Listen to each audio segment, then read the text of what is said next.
Welcome to episode 6 of Breakthroughs with Bree. This is a part 2 of my conversation with Anne Marie Pizarro about the Akashic Records. I highly recommend that you listen to episode 5, part 1 first. Both of these episodes are going to be about all of the things that you might want to know about the Akashic Records, having never heard about them before, or perhaps trying to deepen your understanding of them and considering working with them yourself or maybe through a guide. All of this information is answered. So please enjoy this part 2 conversation with Anne.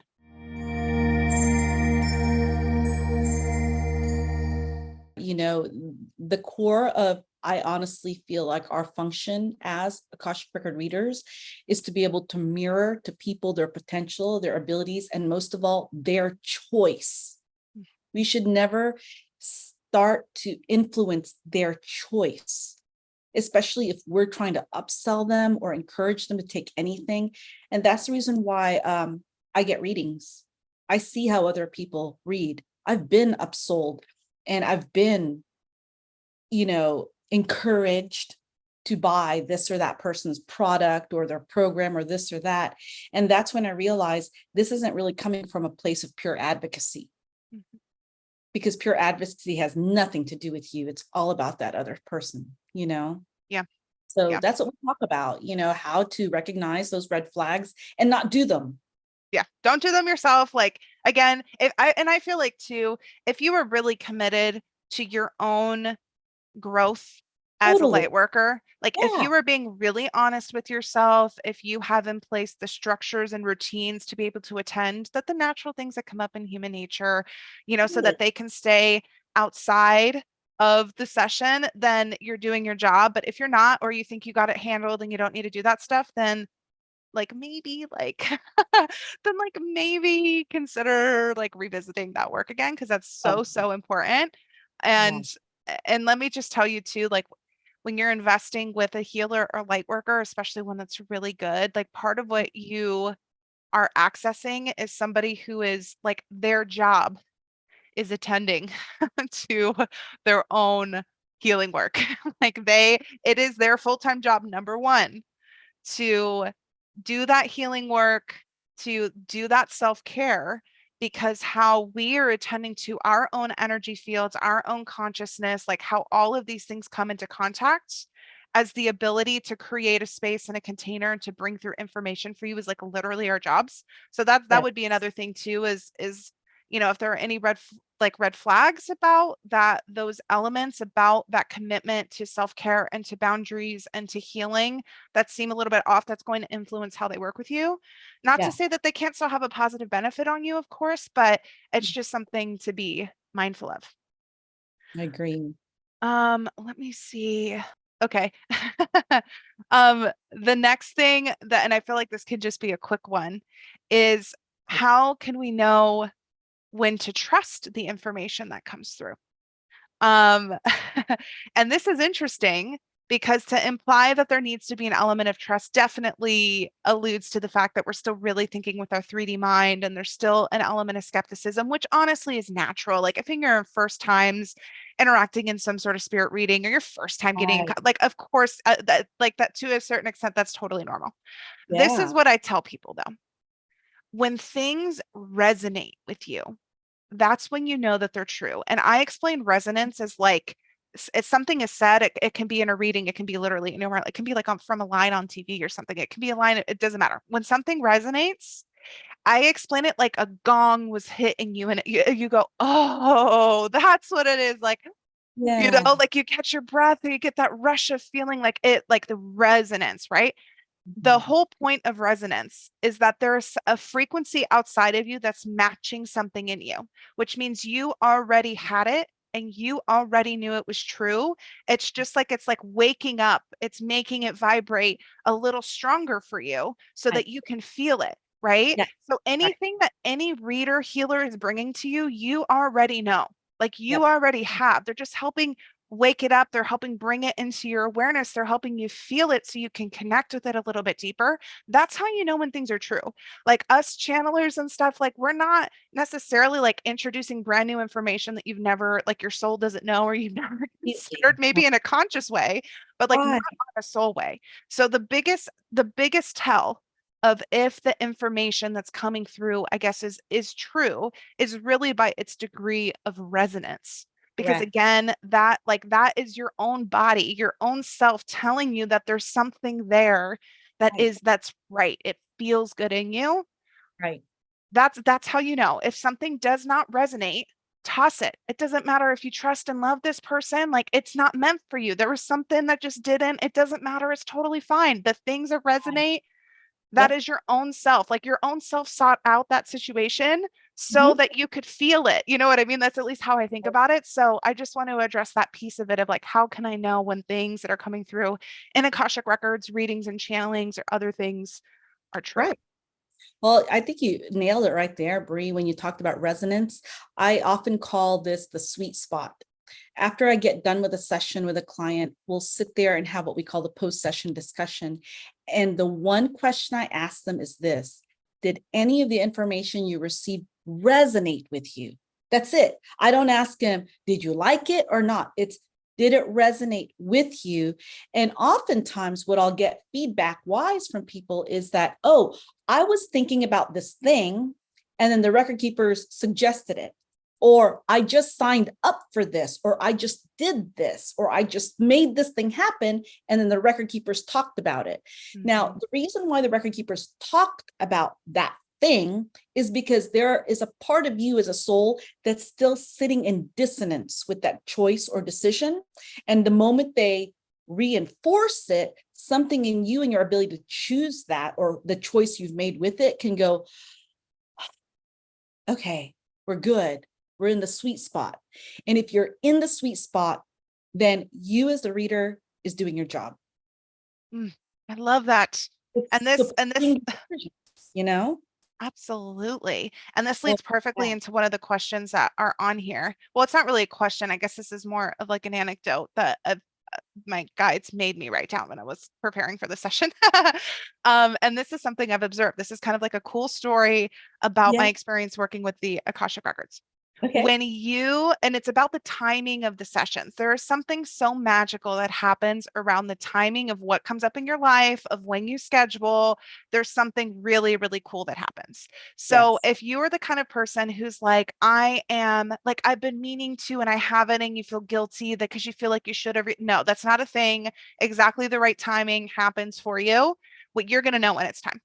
Also, when you decide to book the session, whether it's that it was always predestined or you set things into motions with choice, it doesn't, to me, it doesn't really matter because what happens and what I've observed is Yeah. that things that are going to be in your most supportive to you, to acknowledge and release, to get clarity on, to really strengthen your knowing with, things related to that are going to be coming up in your lives leading up to that Akashic Records reading. Mhm.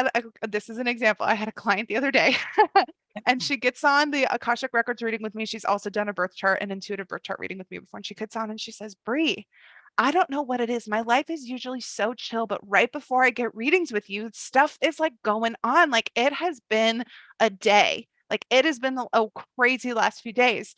And I'm like, you know what? I feel like there's purpose in all of this. Like, we're going to help you out today. She's like, yeah, yeah, I feel good about that.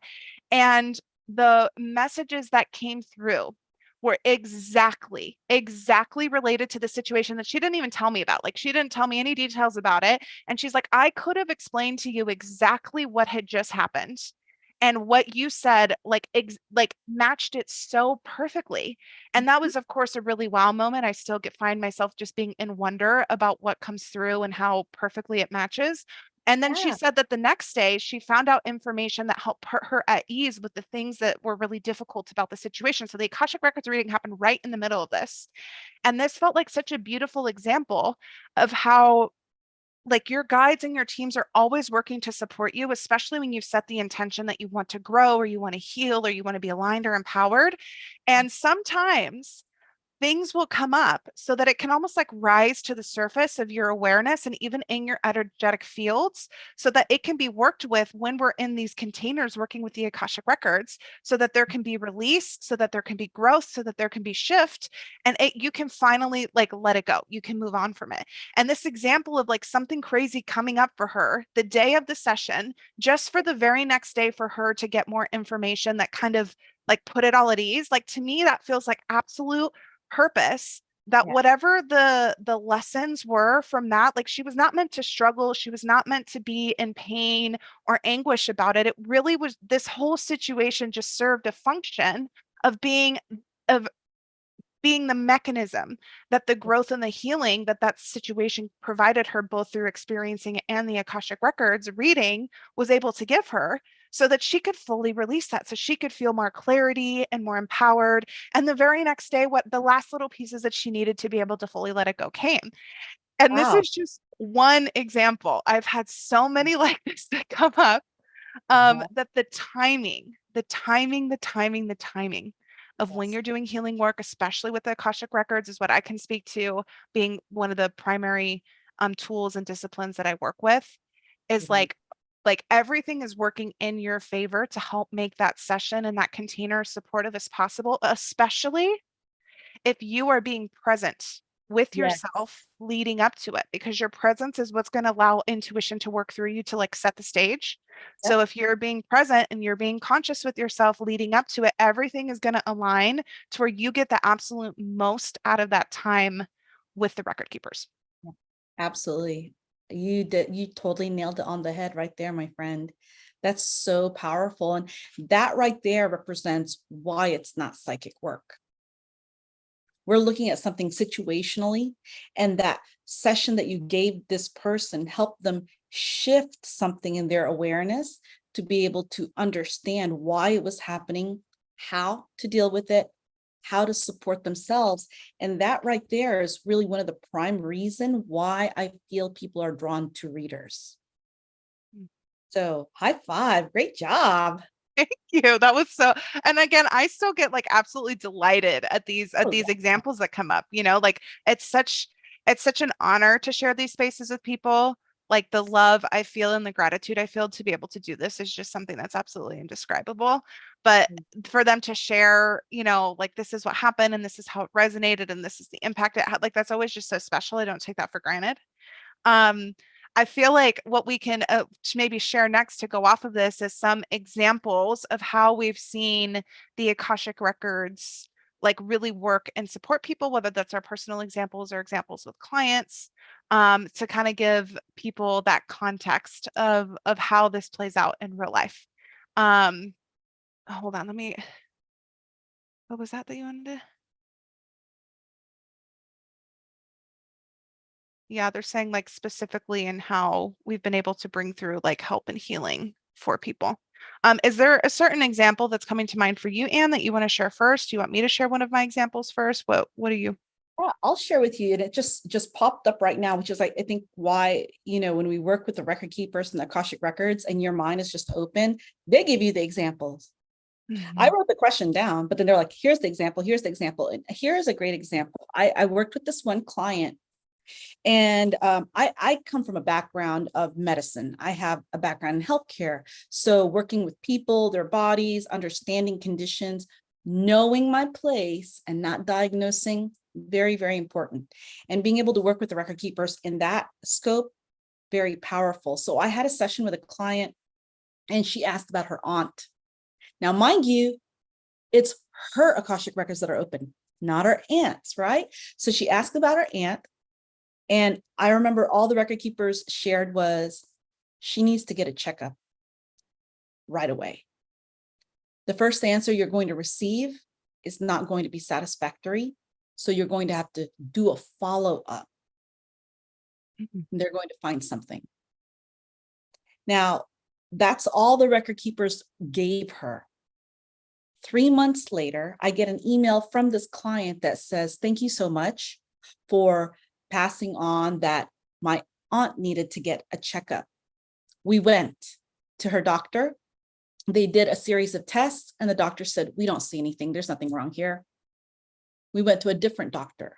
We asked for a second opinion. This time, they did some tests and they found something.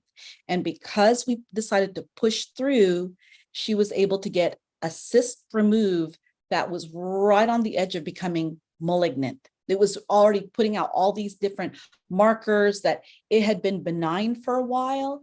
And 2 months or 3 months after we had that reading, this aunt went in to have an emergency procedure to get this thing removed. I mean, how would we have known? We Mhm. didn't even ants Akashic Records open. This is just a simple question that someone asked. And this Wow. has happened probably about 5 to 7 times that I can recollect, that the record keepers have worked in terms of health and really supporting somebody with their health. Mm. What about you? Oh, what example do you want me to share now? Okay, I'll share that personal one. So my first experience being in the Akashic Records before I worked with Anne, Yeah. and I'll be totally honest.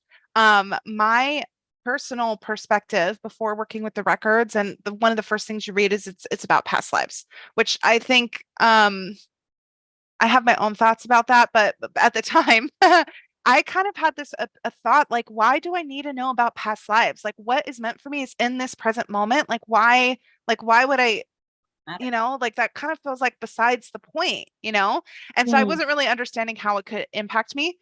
I was in an energy healing and I was having something really emotional and difficult go on with somebody in my life. I was in a lot of pain about it. I was in a lot of grief about it. Like there was discourse happening between me and this person. mm, Another thing that I was experiencing personally is I had a lot of fear around this person like judging me or like attacking me like right before the session, before I fell asleep the night before the session. I had oh, this like visceral fear and this like thought and image of them like turning on me or attacking me or something. It was very strange, right? So anyway, I get in the session and this topic of what's going on with this person comes up, and it was with Scarlett, and she's like, I feel called to, come up and connect with your records. She connects with the records, and I it was mind blowing the information that they were able to give me about my contracts with this person, about not only my experience with what was going on with this person, but the greater context, like elements of like what was happening from their perspective, and even like a bird's eye view about what was happening across the board. And then they shared that we had had a past life where in like the witch hunting era, this person had actually like turned me in and like hunted me down and ultimately been responsible for my death in those lives.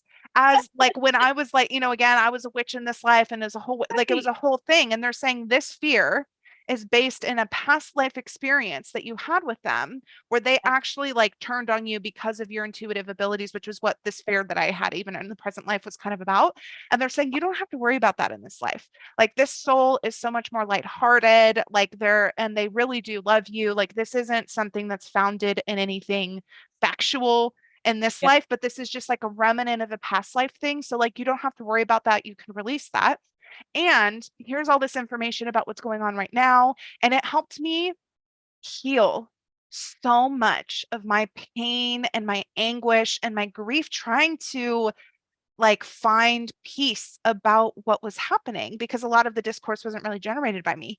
And Wow. and it was like it was such a powerful moment of not only getting a firsthand experience with how accessing the records and these greater perspectives on things that are going on can provide peace and perspective and kind of closure in a certain sense because of that, but also how, when it is relevant to your current life things, how understanding past life stuff can also help you find that peace and that healing and that closure.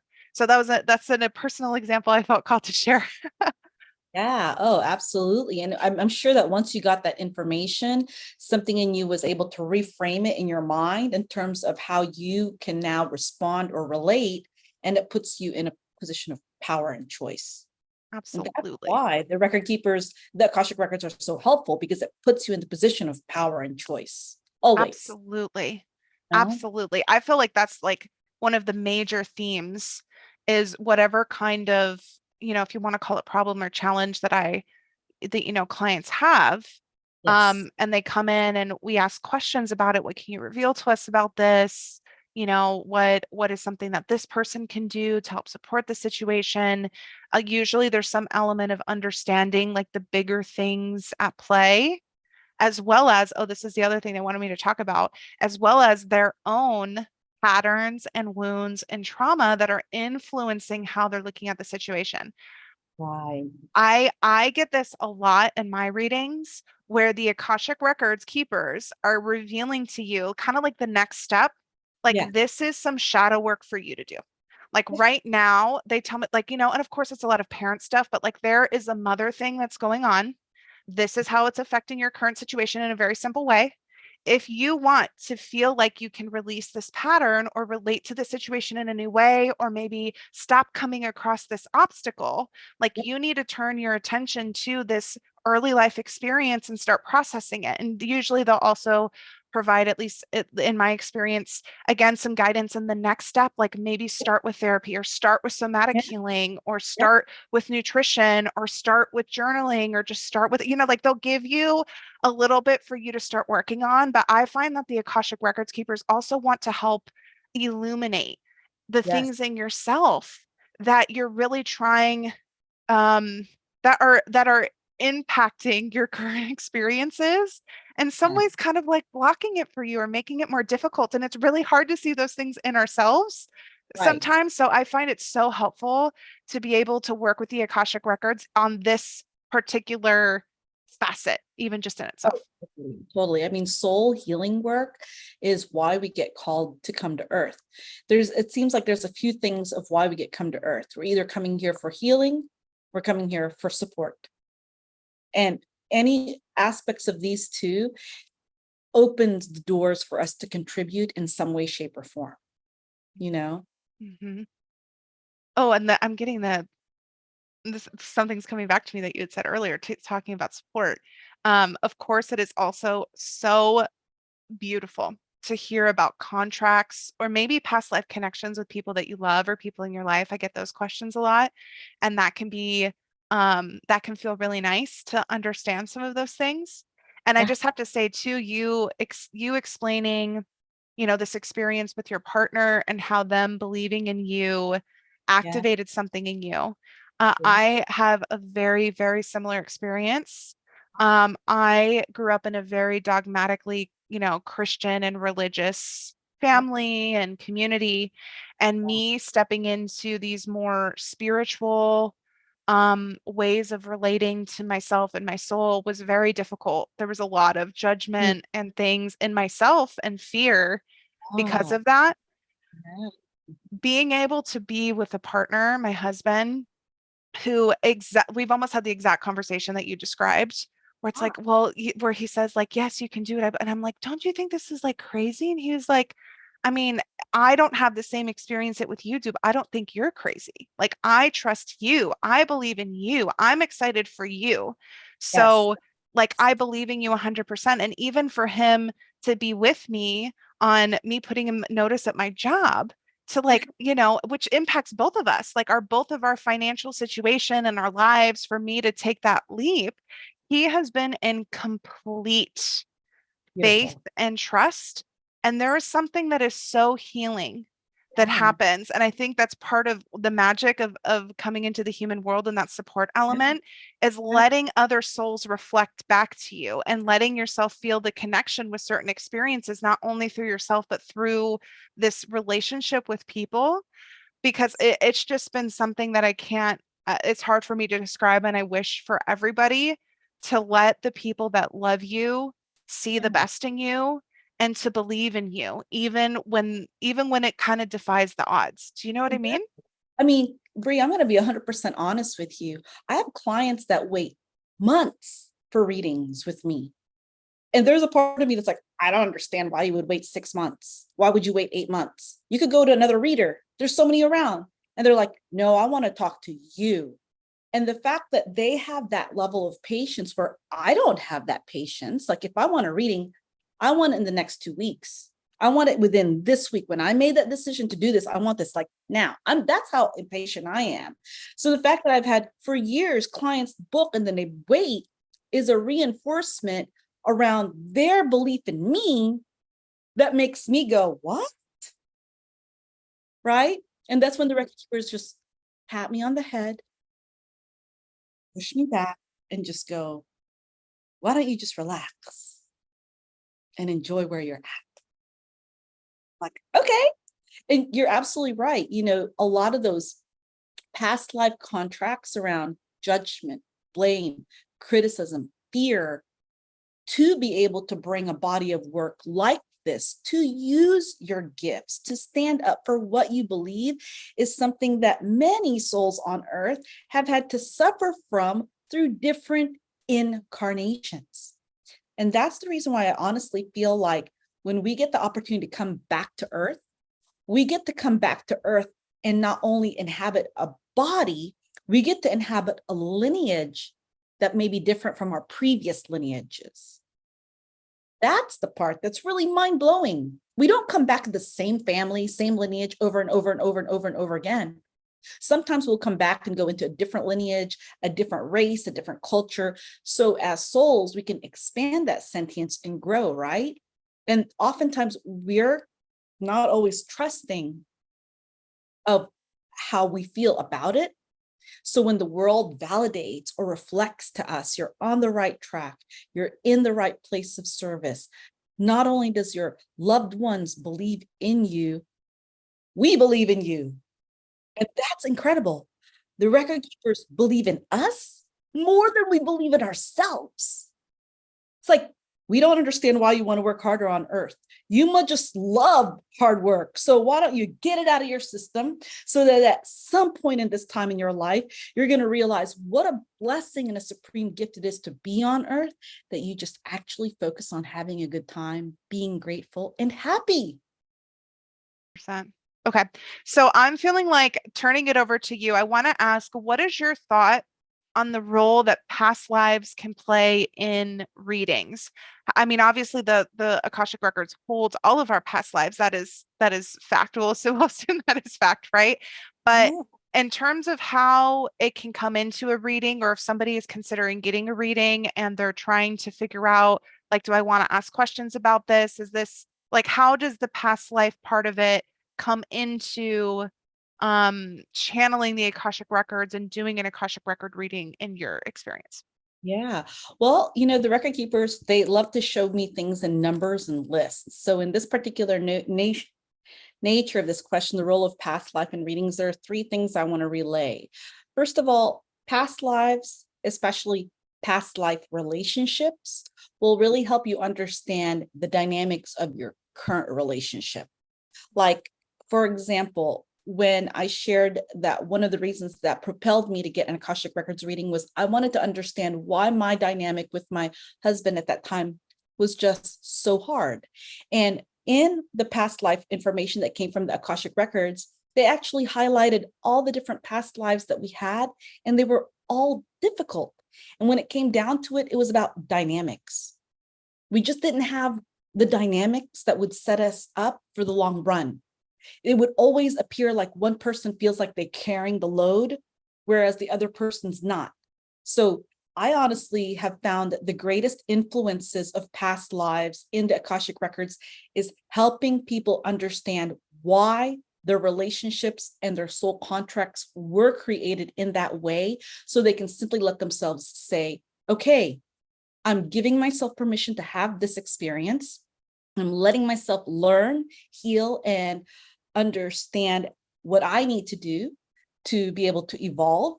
And I'm letting it be a relationship that comes and goes. When people understand that they have a soul contract that's for a time only, that means it has a definite beginning and it has a definite end, then they let go of the attachment of having to try to make something that doesn't work. It's like trying to put a square peg in a round hole, and no matter what you do, it just doesn't fit. So when you understand what those contracts have as an influence, you can pivot.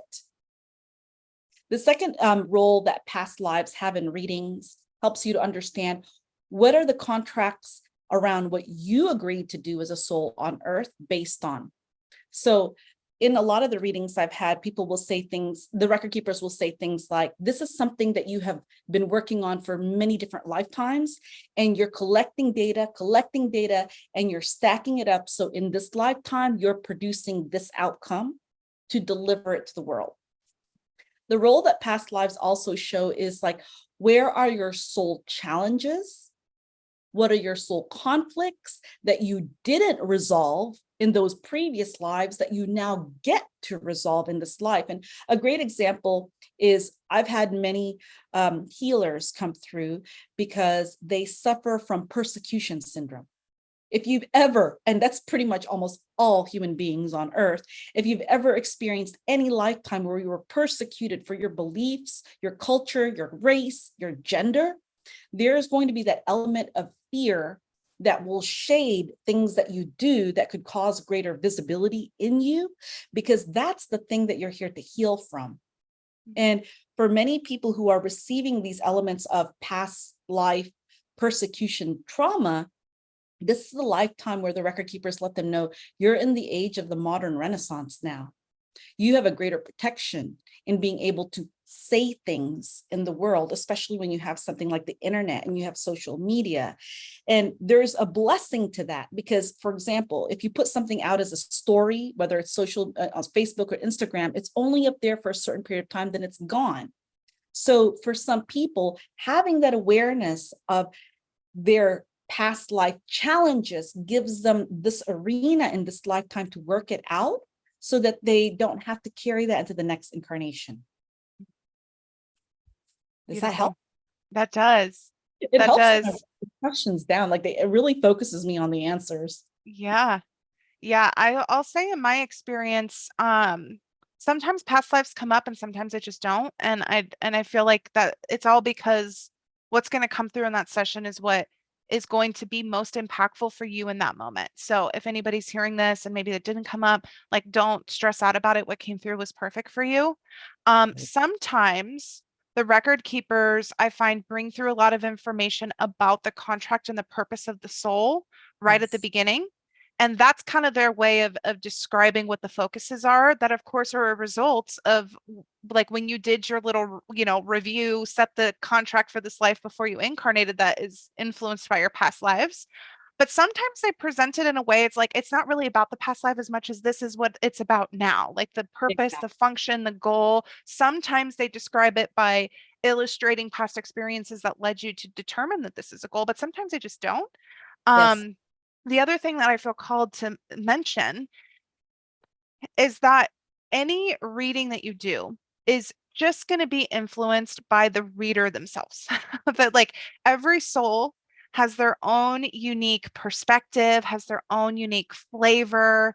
And the other thing that has been making itself feel very clear to me is that any higher being can really only work with the information that's like in my brain, like as a channeler, as a channel, right? So Right. what comes through Right. is a combination of both the information I have available for me for them to work with, as well as my own kind of flavor vibe as a soul. And that in combination with their messages, of course, is what's going to be produced in the reading, assuming that I'm doing the work to keep my 3D ego mind out of it.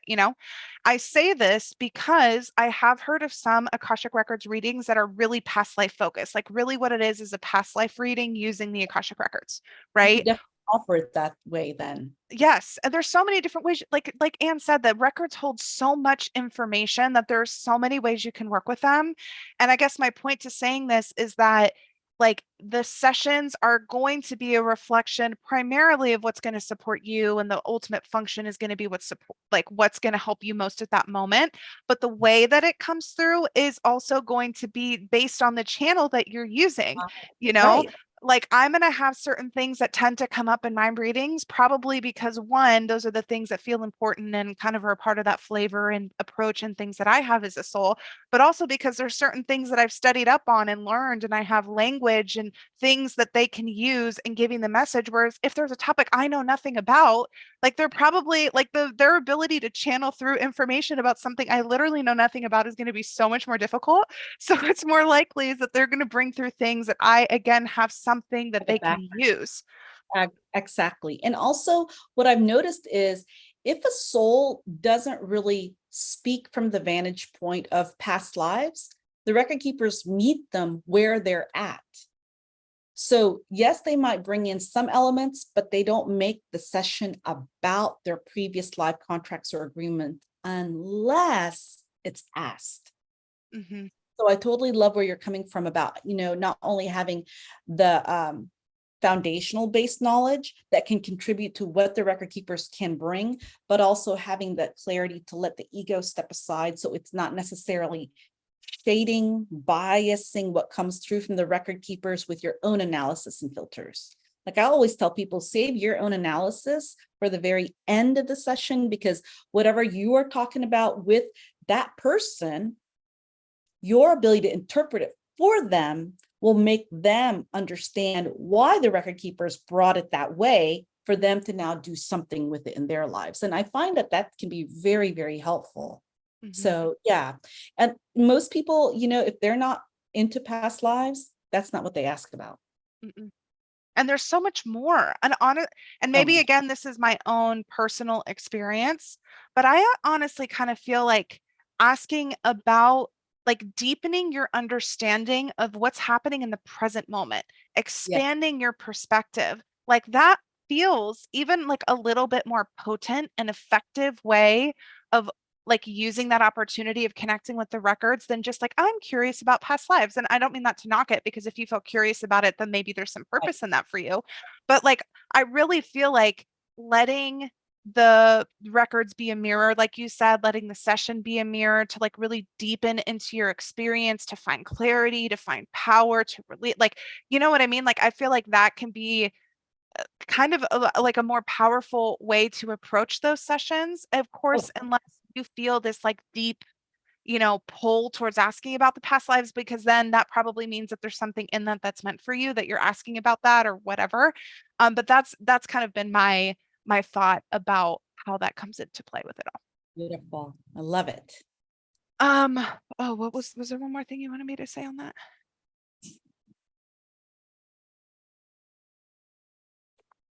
Oh, yes. Was if people are considering how to incorporate asking about past lives and readings, I there's a certain question that felt important to pose, is like, how would they know, or what would be a good indication that they should ask about past lives in an Akashic Records reading? What is coming up to me is their intention and their purpose behind asking the question, which really comes across for any question that they ask in the sessions. Um, I feel like just asking because you're curious or you feel like you should, again, unless there's like a really strong pull, like you feel like there's something that's really there. I don't know that motivation or intention behind asking the question is going to bring as impactful of information as other questions could. If there's a specific purpose behind why you want to ask about past lives, and I think the way that you framed the questions just a minute ago was wonderful. Like, what is my history with this relationship that's contributing to a dynamic? Or I have some people who have like inexplainable fears and they ask about past life stuff, and even just to hear about a past life experience helps resolve it in this moment in time in their body, right? Like to be able to understand, oh, that's why I'm terrified of falling asleep, like, or whatever it is. Like if there's a certain purpose that you want to understand past life influences, that's to me when it feels like asking about past lives can be really, really impactful.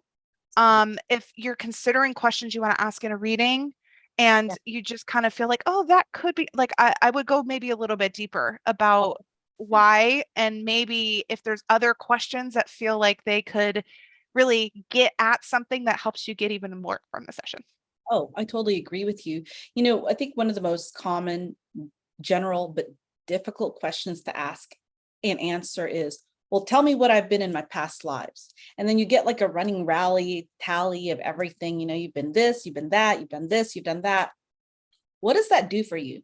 That's exactly how I feel. I'm like, so what? Like, But if you recognize that as a soul, there are certain things that you observe about yourself, like you have this pattern that you keep doing something over, or for example, You get your human design chart reading and you're like, wow, there's this aspect of me that does this, but I wonder where this is rooted from.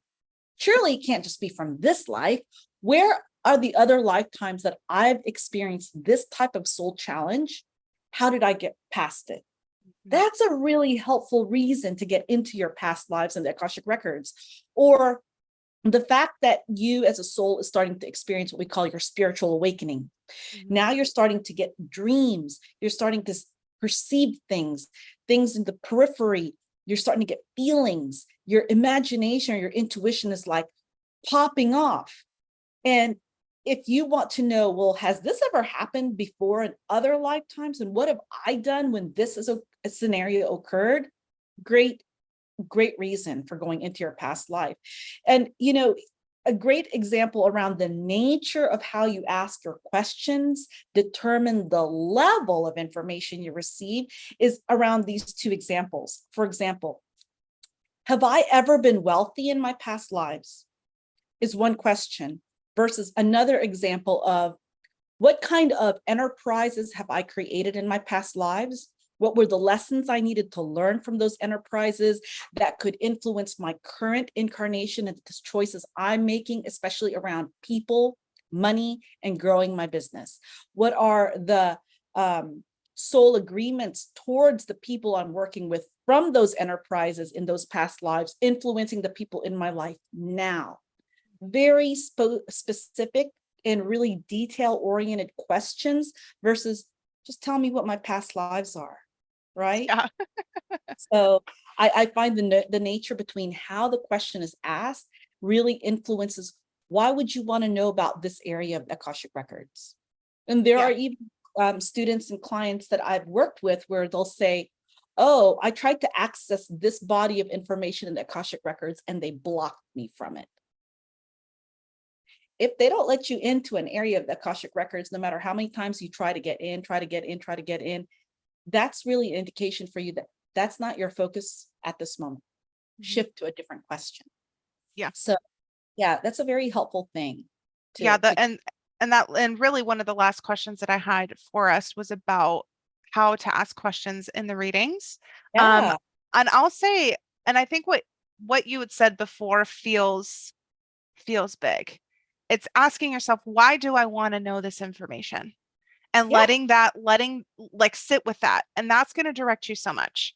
And I'll say too, this is kind of a little bit of a stylistic thing that's a little bit different between the two of us. And I know this because I've had an incredible Akashic Records reading with Anne before. Is Anne, she has you really write your questions and ask, and she stays really firmly in that channeled state for the duration of the session. And then she kind of steps back into it. My style is a little bit different. I come in and I stay in the channel state. I give the opening, the marks, the open questions. I kind of can like almost step back in a little bit to help you get the question right. And then I'll step back in and relay the question. And I can step out and say, okay, like, what is the topic? Okay, what do you mean by that? Okay, I can like help you get to the question and step back in and ask it. So like my style is a little bit different in that I don't necessarily need you to come with like the exact wording for every question. And I know Anne can also help with that in her sessions too. So I just explained that to say that like having the questions perfect before you come into a session is not necessarily like a requirement.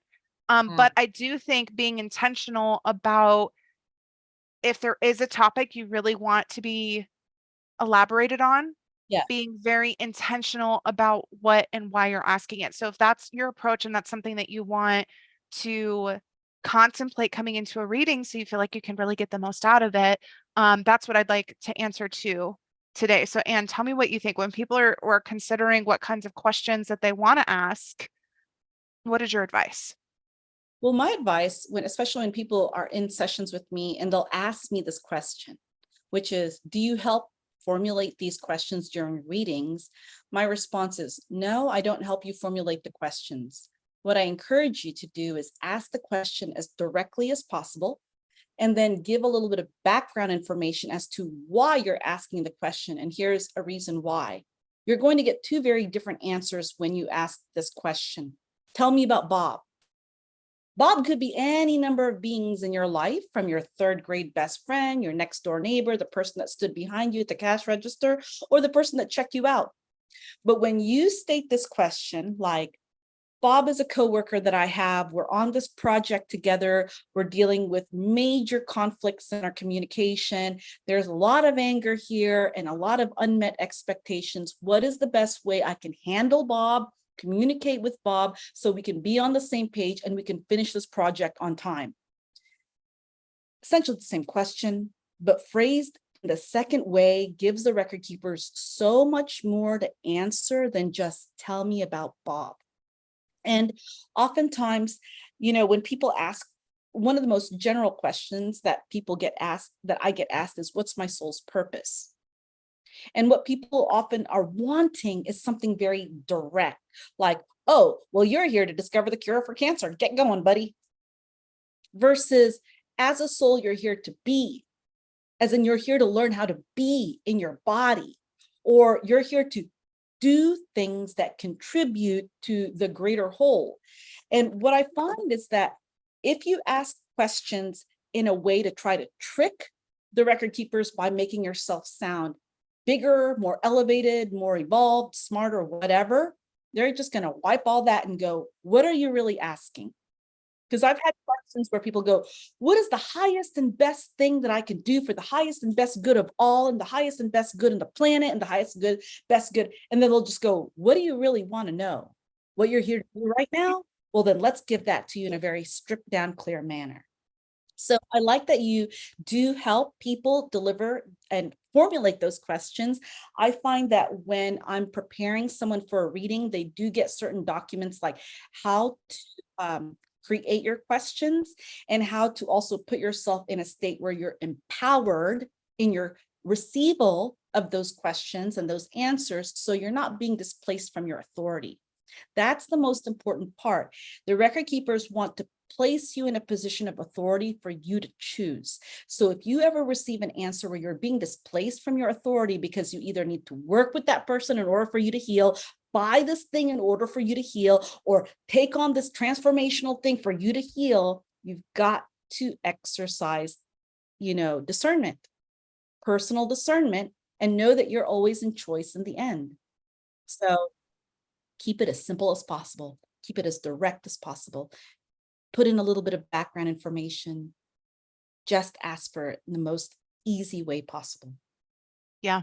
And I feel like that's really what happens if there is dialogue that's going on with me and clients and they're asking questions, is I'm like, what do you really want to know? Like, let's get to the root of it, like, what's this really about, And, or I'll say, okay, I can feel intuitively what you're getting at. Does this feel like it addresses this? How do you feel about this version of it? And they say, yes, that's it. And I'm like, okay, cool. Like that'll be kind of what we do, because I really do want to help you access as much information. And sometimes what's funny, and that'll happen, is the record keepers would tell me, ask them a question about this, because they could, it's almost like, and I don't know if this is something that you experience, but I feel like they know that to have the client be the one that asks generates a certain path to information that would be different than if they gave it to me and I just said it. So sometimes they'll be like, let them ask about it, or they won't share a topic in the opening remarks because they want you to ask about it and they want it to come through. You know what I mean? Like, it's so funny how it happens like that. So anyway, I feel like an intermediary between, of course, the information that they're getting, but in some cases helping, like it also feels like they're helping us get to the question that helps them get to the answer. So it's a little bit of a collaboration sometimes too. And at the end, and I had a client ask me this too, I want everybody to be at peace. Anything that comes through in those readings, whether they share it in the opening remarks or you ask it, is always from them. And it was always meant for you to have. It's not like less if you had to ask about it versus if it comes in the opening remarks. Like there's such a divine like plan to it all, it feels like. And sometimes it can have a bigger impact coming through in a slightly different way or timing in the session. Like it doesn't make anything more or less. And it was all from the record keepers. It was all by design. It was all meant for you. So, don't take like the question asking as a way to like put a lot of pressure on yourself or feel like there's a right and a wrong, or to get in like a perfectionist way about it. Like try to release that. It's really not about that. If anything, I think it's more about how can I be as clear about what's important to me, why it's important to me, and be really open and honest in how I bring that to this space so that the record keepers can respond to it from that place. Totally. I love that. Ah, okay, well, we're coming And up on time, so I yeah. guess we'll pause there. But to your point, if you're open to it sometime, I feel like we could definitely do like other episodes talking about other pieces of this Oh, because there's there's a just lot of things that we didn't even cover, Bree, like, ETs and the Akashic Records. Why do so many people feel like they're star seeds? Why is that? Or, why are we called to do certain work? How does the Akashic Records actually reflect our path and purpose? So if yep. you feel that there's more stuff that we didn't cover, hit me up, my friend. That's what I'm here for. Yes, I still have questions about things like with soul contracts and what they are and how they come into the place and different kinds of soul contracts and how they change. Like there's a lot, but I feel like we started with something really good for people to chew on and hopefully they'll be able to reflect on. So that is it for this episode of Breakthroughs with Bree. We're probably going to be having Ann on again.